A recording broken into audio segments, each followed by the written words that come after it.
This formidable panel van dominates the stat sheets. Its red headlights captivate fans worldwide with their championship glow. Its green chassis powder coat is no bad luck. Grave Digger holds distinctive status as one of the winningest monster truck identities of all time. But how does that success translate beyond the fleet, to the drivers who have wheeled Digger trucks to those victories? In this episode of Casing It, I'm confronting the relatively common thought that multiple Gravediggers in the Monster Jam World Finals, the sport's biggest event, does more harm than good.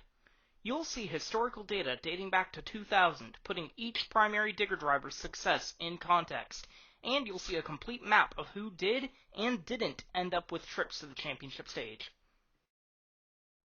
Welcome to MonsterHub Casing It, Gravedigger driver performance and World Finals qualification history. To begin this adventure through the Gravedigger landscape, here's a list of all the drivers confirmed under the full-time Digger umbrella from 2000 on.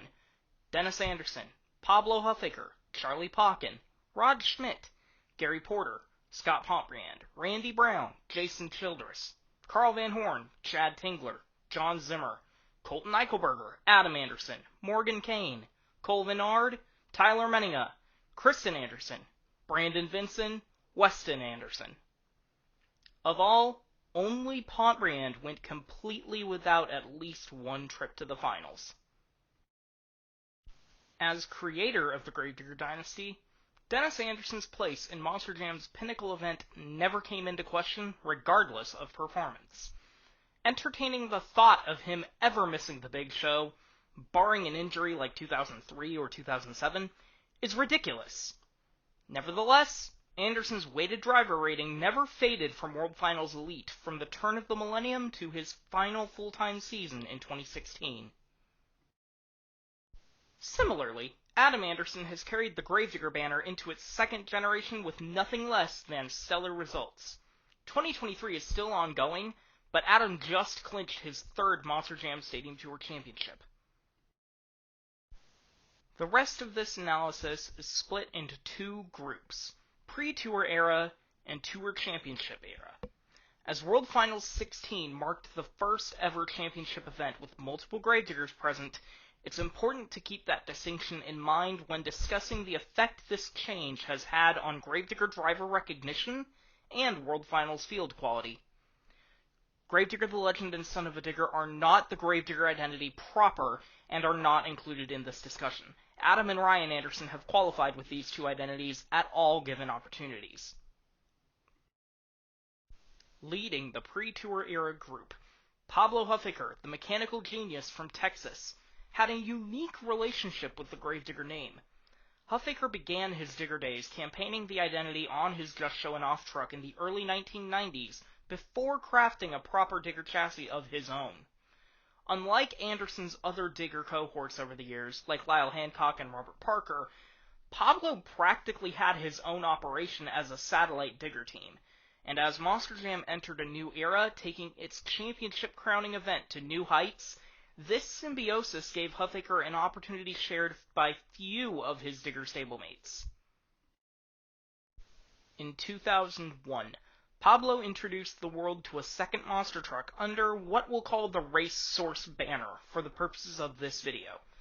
This machine carried the moniker of a brand new SFX Motorsports creation at the time, Blacksmith. Under the simplistic 1941 Willys body lied a state-of-the-art race piece that Corey Clark and Norm Miller both drove to moderate success in 01, and after missing the inaugural World Finals event, Huffaker now had a second identity all but at his disposal. According to available data, Pablo's weighted driver rating never fell far from the top of the sports charts, maintaining pace with Anderson. Thus, it made sense for Huffaker to take the reins of Blacksmith, again, pretty much his own truck at this time, for each World Finals from 2001 to 06, excepting 2003, when he did get the first opportunity of anyone not named Anderson to represent Gravedigger on the sport's biggest stage. 2007 presented the usual but slightly different deal for Huffaker's World Finals position. The blacksmith chassis was still his touring partner, still his ride for the big show. But now, the familiar spark-adorned Willys had a shiny new red coat of pirate paint. Pablo's unforgettable performance sailing Captain's Curse's maiden voyage led him to the high seas of his only World Finals championship, a scintillating freestyle earning him a golden score of 34. Pablo missed the 2008 edition of the World Finals for reasons still largely unknown to the public, but as we'll see when we get to the rest of the digger drivers of this era, that is a common thread prior to the multiple diggers at World Finals trend. Still, Huffaker continued punching his ticket to the main event, most often driving the Identity run on his team's second truck during the regular season from 2009 to 2014. Pablo's reliable consistency also led him to the Doomsday seat for its World Finals showings. Here's a look at where Pablo's driver ratings stacked up among full-time drivers each year from 2000 to 2014. His seasons from 2015 and on will be covered when we get to that point of this discussion, so keep watching for those. Charlie Pocken's time as a Gravedigger driver began shortly after he nearly hung up his helmet from his wildly successful Excalibur days, and it led him to a lightning-quick stint in the quote-unquote brand-new WCW Nitro machine, or really a vibrant yellow repaint of Gravedigger 3 with a fiery Astrovan body. So while Pocken spent the 2000 regular season primarily behind the wheel of Gravedigger 8, this Nitro Machine connection likely earned him an opportunity to represent the truck and the partnership behind it at the inaugural Las Vegas World Finals. Pocken's success rate didn't fall from his 2000 output, at least according to available data. If anything, Charlie continued to deliver the Gravedigger team some of its wildest moments and wackiest highlights while racking up victories. His driving talents even led him to substitute positions in other machines, with back-to-back years in Spider-Man at the second Pontiac shows, and a major stadium victory piloting Firemouth in that Identity's only trip to Jacksonville. Despite all this success, Pocken went 5 long years without a single trip to Vegas. And taking into account an offhanded comment made in 2006, it very well could have been longer. I'd just like to thank B. Winston for getting hurt and letting me drive, Charlie let slip in an on-track post-freestyle interview after throwing down a barn burner of a World Finals freestyle in Monster Mutt that landed third on the night's points sheet. B, of course, refers to the late Brian Winston, then a steeple wheelman of Monster Jam's Chop Top Dog.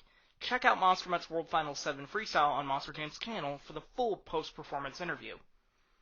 The Mutt's driver history will be a topic of discussion worthy of its own video, but for quick context, Brian had somewhat assumed the role of top dog upon Bobby Z's exit from full-time competition. A World Finals ticket for Winston would make sense, given the Mutt had only been driven by its primary regular season trainer in each of its previous championship appearances at that point. Instead, the world was introduced to Charlie's rendition of the Mutt. And whether the Chucky dance fit the dog so well, or that World Finals 7 freestyle was too good to pass up again, it led to Pocken earning return ticket after return ticket to Monster Jam's biggest event. This Pocken-Mutt relationship peaked with Charlie's lone World Finals title in 2010's memorable freestyle competition, with a run many consider among the greatest of all time. Here's a look at where Charlie's driver ratings stacked up among full-time drivers each year from 2000 to 2014. Like Huffaker, I'll get to Pocken's 2015 and on statistics in a bit, so keep watching for those. Just before the 2001 season, SFX and the Gravedigger team picked up one of the industry's best ever drivers, and only the second competitor inducted into the Monster Jam Hall of Fame. Gary Porter hung up his Schaefer Motorsports uniform after years of driving the Carolina Crusher Identity and seamlessly transitioned to the Digger domination fold, especially on the arena scene. Between Diggers 12 and 25, Porter put together 14 unbelievable seasons all told. But unfortunately, that success was only rewarded once with a World Finals berth. Spider-Man's 2001 debut season featured then-rookie Lee O'Donnell at the controls. And while Lee wasn't too far off pace for first-year performance, he was all but out of the World Finals conversation as Las Vegas approached.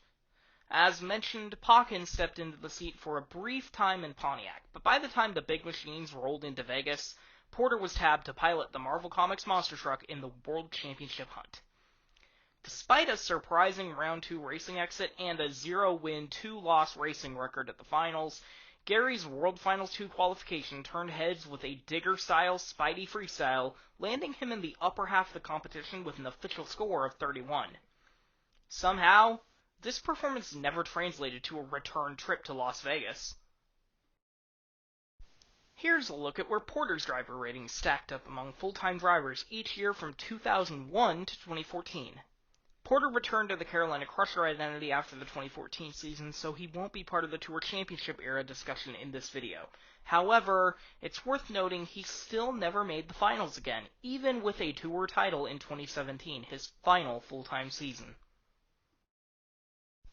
The Digger team expanded again in 2003 to include another rising young superstar challenging the veterans with his own successful piece.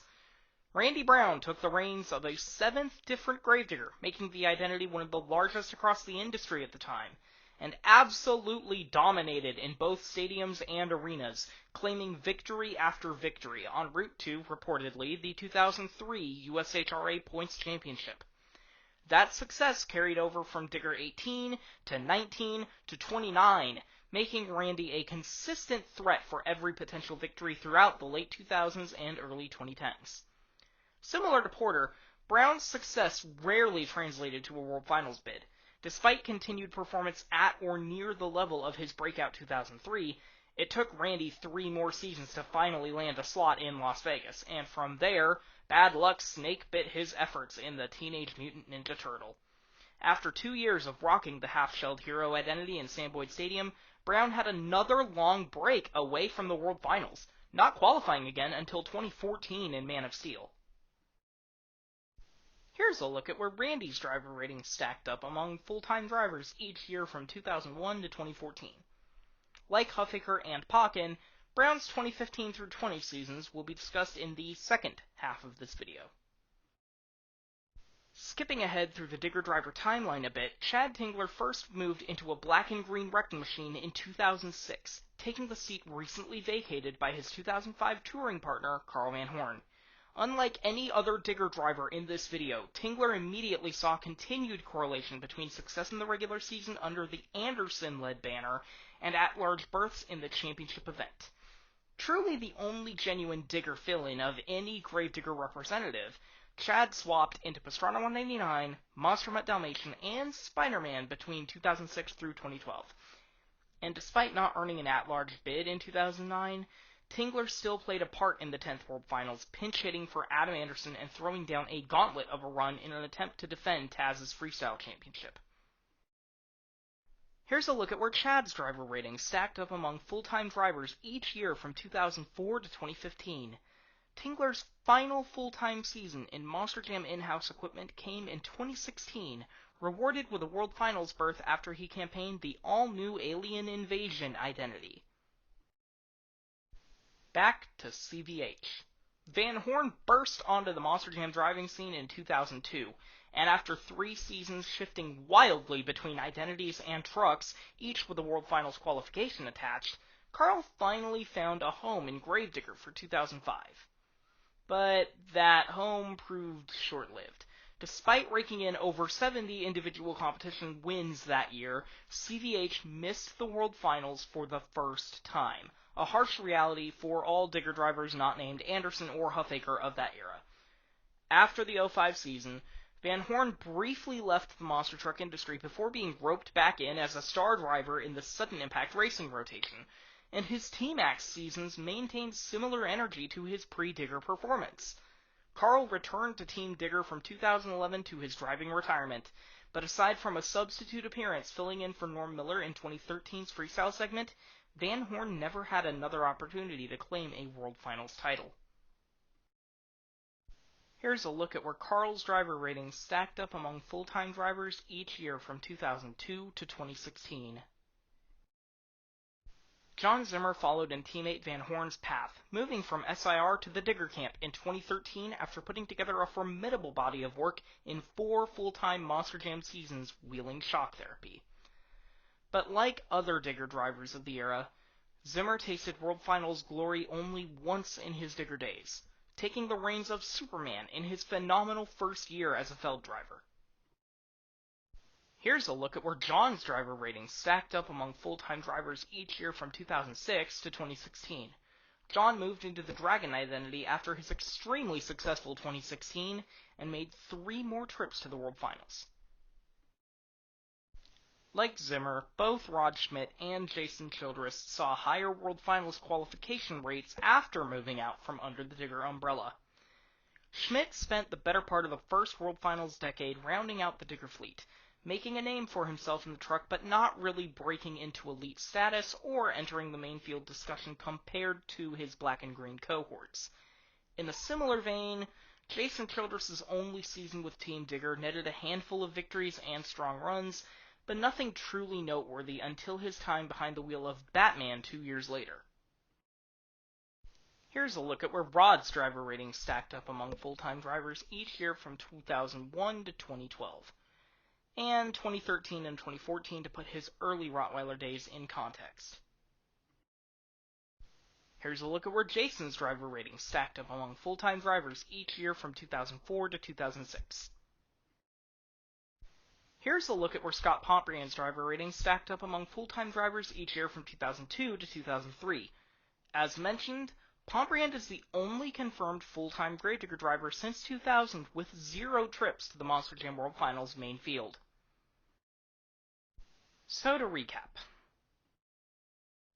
In 2000, Dennis Anderson qualified for the World Finals, and Charlie Pocken also qualified with WCW Nitro Machine.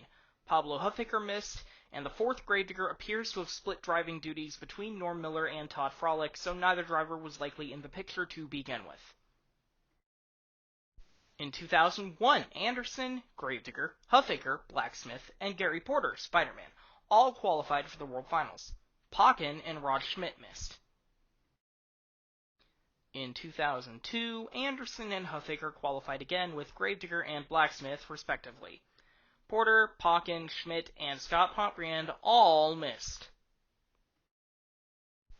In 2003, Anderson's injury gave Huffaker a shot in Gravedigger, which allowed Huffaker's primary teammate, Carl Van Horn, a qualification in Blacksmith. Porter, Pocken, Schmidt, and Pombriand were all once again absent, as well as the 2003 USHRA points champion Randy Brown. In 2004, Anderson and Huffaker returned to their usual Digger Blacksmith seats.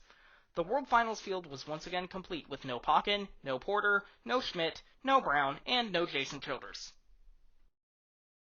Repeat this for 2005, even with the field expansion. Just replace Childress with Van Horn.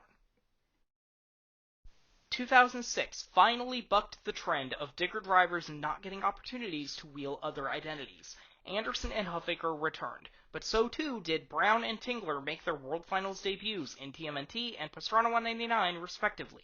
Charlie Pocken seems to have been called in as a substitute qualifier, but did make the field. Porter and Schmidt once again stood on the outside looking in. Dennis's return to Monster Jam competition at the World Finals in 2007 sent Adam back to Taz for the big show. Huffaker, Pocken, and Brown all returned to the main field, as did Tingler, this time in Monster Mutt Dalmatian. Porter and Schmidt missed yet again. 2008 featured fewer Digger drivers in the main field than the 2 years previous. Anderson, Pocken, and Tingler all returned, but Brown and the Turtle were relegated to encore status, and Huffaker joined Porter and Schmidt outside the field.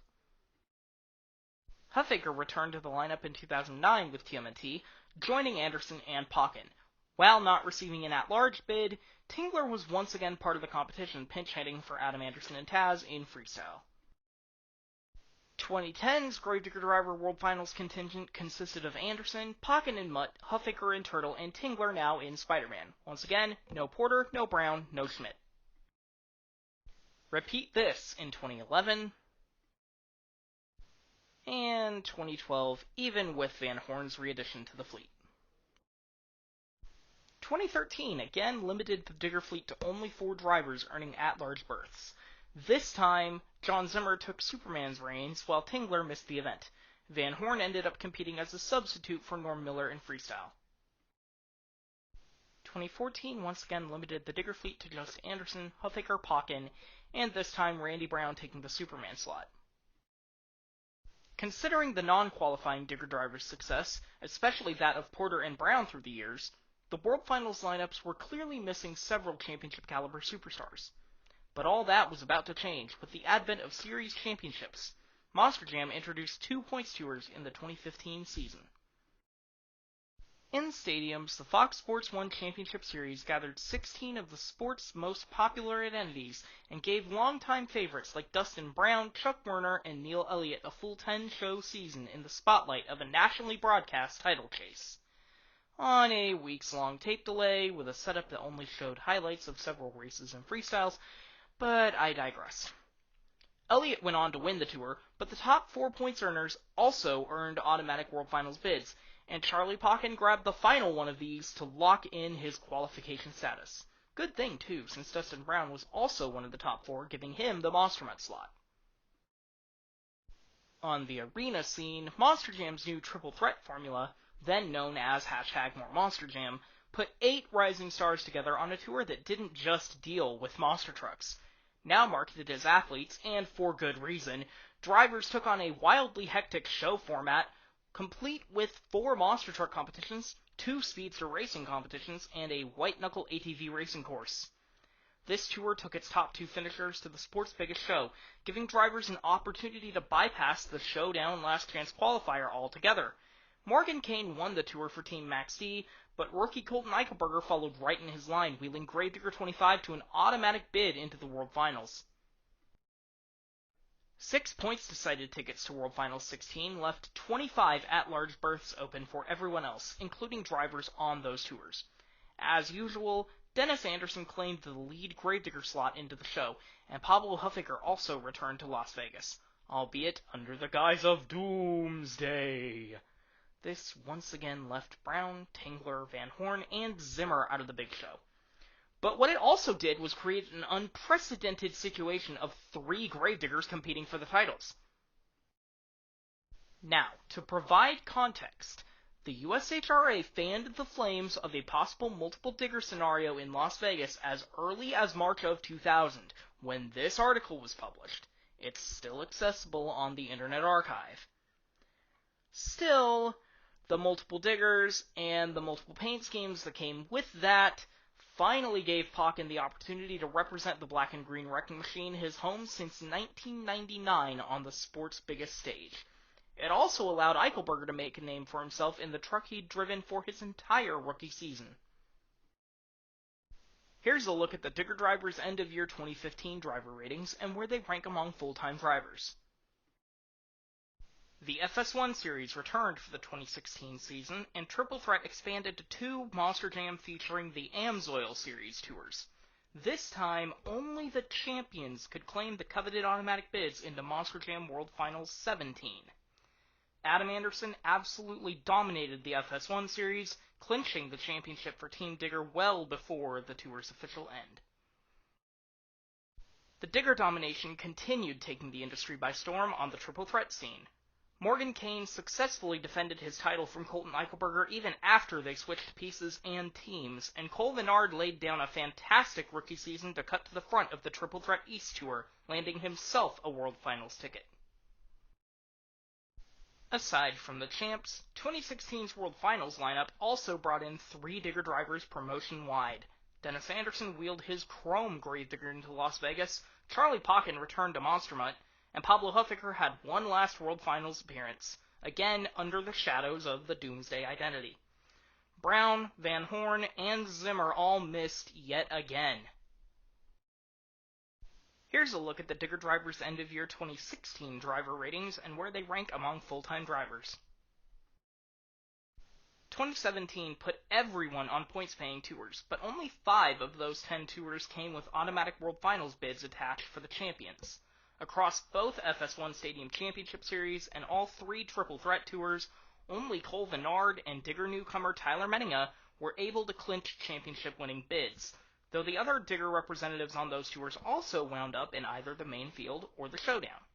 Adam Anderson and Morgan Cain both qualified with Digger thanks in part to their statuses as defending World Finals champions, and Kristen Anderson made her, and Gravedigger's, first showdown start with her rookie year performance.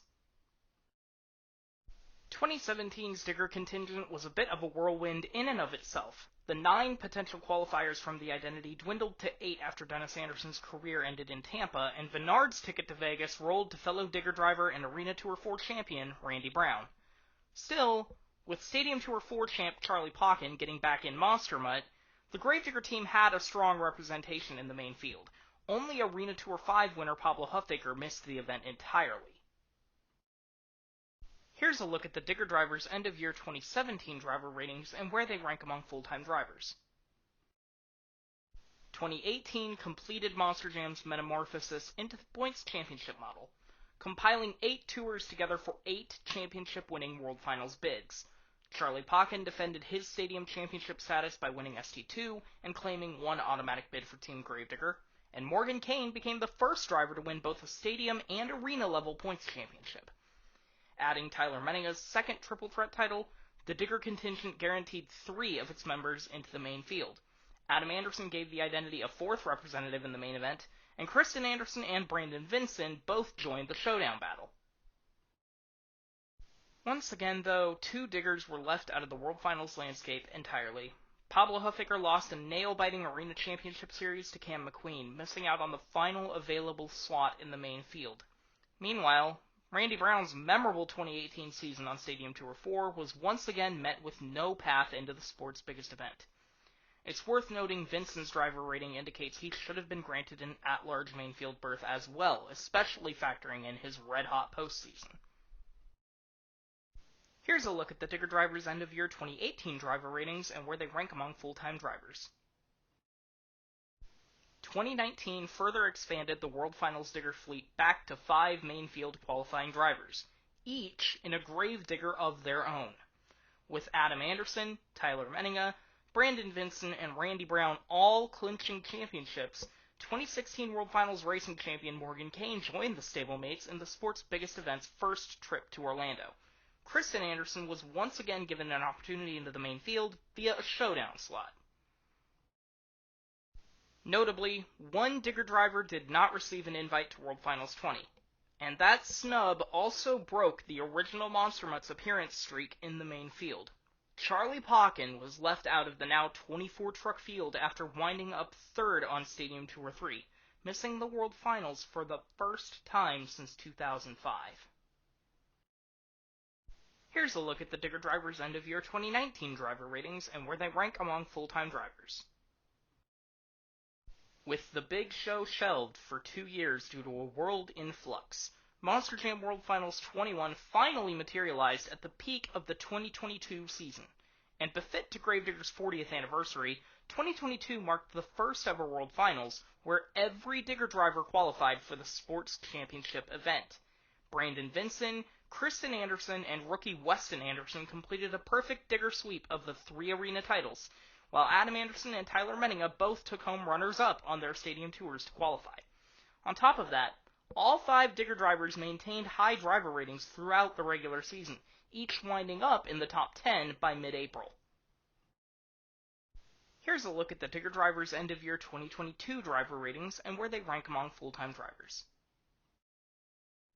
As evidenced by driver ratings and by World Finals performance, every driver in the Gravedigger fleet has consistently deserved the opportunity to add their name to the Monster Jam World Finals record books.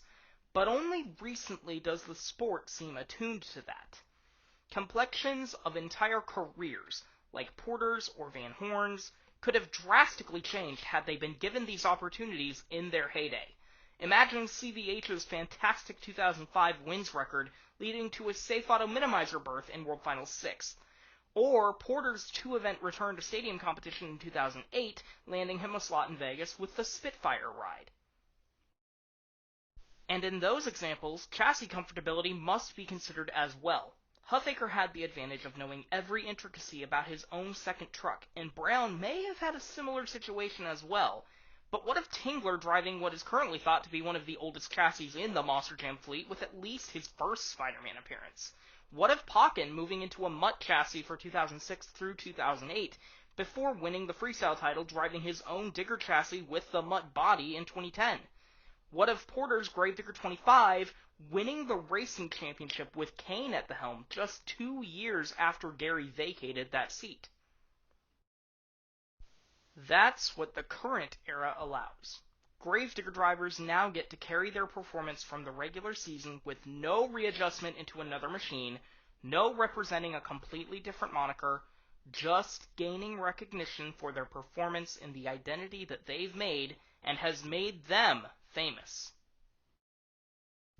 Of course, the modern Digger era is not without its drawbacks. Casual fans who only watch a handful of events a year often don't see the multiple Gravediggers competing concurrently, let alone consistently winning competitions. So when Digger dominates Monster Jam's power rankings and statistical driver ratings, the chorus of "Why are there multiple Gravediggers?" sings at full blast. This culture has shifted in more recent years, but the after effects of the TV landscape almost exclusively focusing in on the Anderson side of the Digger equation still linger. The advent of alternate paint schemes in 2015 and 2016 migrated the sport toward a more harmonious blend. Fans would still see Digger at their local events, but come World Finals time, the black panel vans took on purple, green, or even orange personas, giving their pilots unique identities within the Gravedigger family. Dennis Anderson's 2016 Chrome look, for example, set him apart from the rest of the fleet while not creating too drastic a separation. And that's a concept that's been around for a bit. Anderson's 2007 World Finals scheme was decked out in the mirror finish, as was the 2009 Rev Treads release in the toy line. With 2015's alternate looks changing the base coats of the Digger trucks, and 2016's changing the flames and chassis accents, Monster Jam proved the Gravedigger identity's versatility and marketability wasn't limited to the traditional black and green look. Morgan Kane's Racing Championship set the Halloween-inspired orange Digger into the stone of monster truck lore, while Charlie Pocken's, Colton Eichelberger's, and Cole Vennard's looks each continue to influence the Digger merchandise lineage today. Within Digger itself, the identity hasn't had a major update across the entire fleet since the roof decal editions in 2007, and before that, the Purple Haze introduced in 1998. The Green Ghost scheme from 2006 carries a cult following to this day, as does the Grim Characters 2004 diecast and 2012 30th anniversary looks, but none have caught on to become full-fledged updates. And with the Grandma-inspired body that has now appeared in 3 anniversary encores, this character variety could hold the key to allowing each Gravedigger driver their own opportunity to shine in the main field. Regardless of the shells adorning the chassis, the statistics make the case. The Monster Jam World Finals fields are better off with multiple Digger drivers than without, and the modern multiple Digger truck model allows for that scenario much more fluently than the ride-swapping situation of days past. In the case of several former Digger drivers, their place in the black and green fleet likely influenced their exclusion from the sports championship stage. The current model theoretically prevents that from happening. If you liked this video, consider leaving a like. I may cover this phenomenon in other multiple truck identities like Max D and El Toro Loco in future Casing It episodes if the demand is there. Subscribe to ensure you don't miss a minute of monster truck number crushing on the home for quality statistics and analysis for the people of monster trucks, MonsterHub.